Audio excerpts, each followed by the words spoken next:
To access free topic sheets, worksheets, or to book an online class, visit ilearneasy.co.uk. The verb do is a very common word used in English. Therefore, it's important to know and to understand how to use it correctly.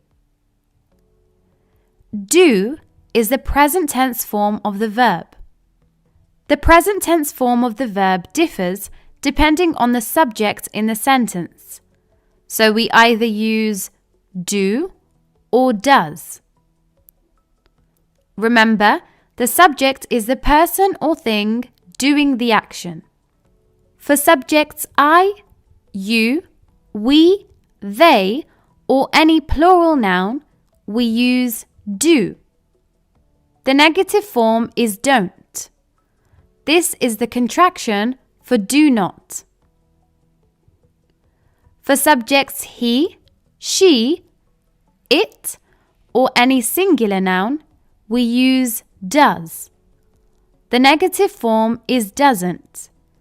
This is the contraction for does not. First, let's start off with the present tense forms, do and does. As already mentioned, the subject will determine which form of the verb is used. Therefore, this will ensure that we have the correct subject-verb agreement. For subjects I, you, we, they, I use the verb do. The negative form is do not, or I can use the contraction don't. When forming the question, the verb comes at the beginning. Do I? Do you? Do we? Do they? For subjects he, she, it, I use the verb does. The negative form is does not. Or I can use the contraction doesn't. When forming the question, the verb comes at the beginning. Does he? Does she? Does it? It's important to note that we don't always need to use do or does when forming positive sentences.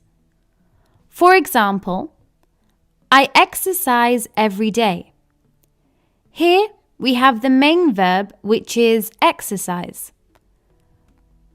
When forming the negative, I would say, I do not exercise every day. So here I have the subject, I, followed by the helping verb, do, and the main verb, which is exercise. So in this case, do is a helping verb because it's helping the main verb. Another example is, he sings every day. He doesn't sing every day, or he does not sing every day. And the question would be, does he sing every day?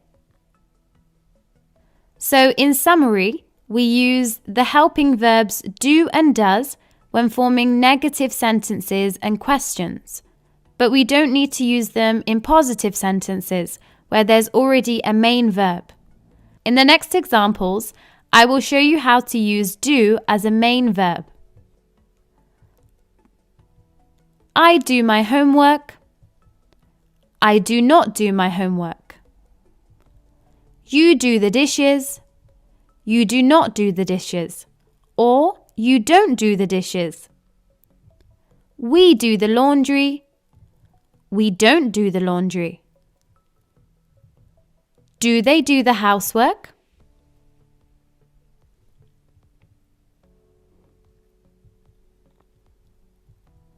He does the laundry.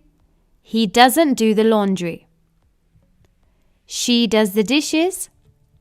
She doesn't do the dishes. Does he do the housework?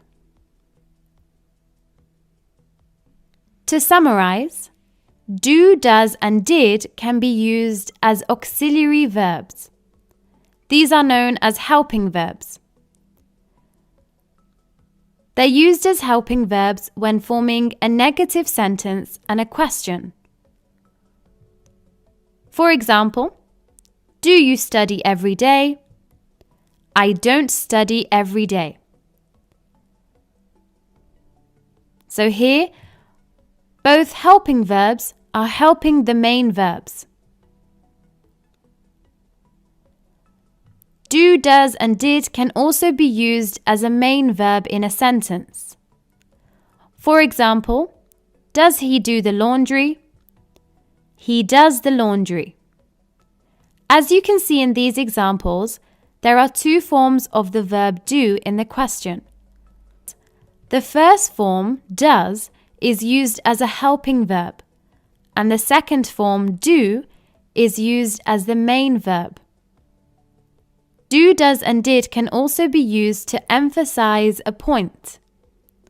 For example, if you forgot to bring your homework into school and now your teacher thinks that you didn't actually finish it, then you might say, "No, I did finish my homework." So you're emphasizing the fact that you did actually do it. It's important to remember that if a sentence already has a main verb or a helping verb, then we don't need to add the verb do. For example, I can swim. So the helping verb in this sentence is the modal verb can. So I wouldn't say, I can swim. The sentence is correct as it is. I can swim.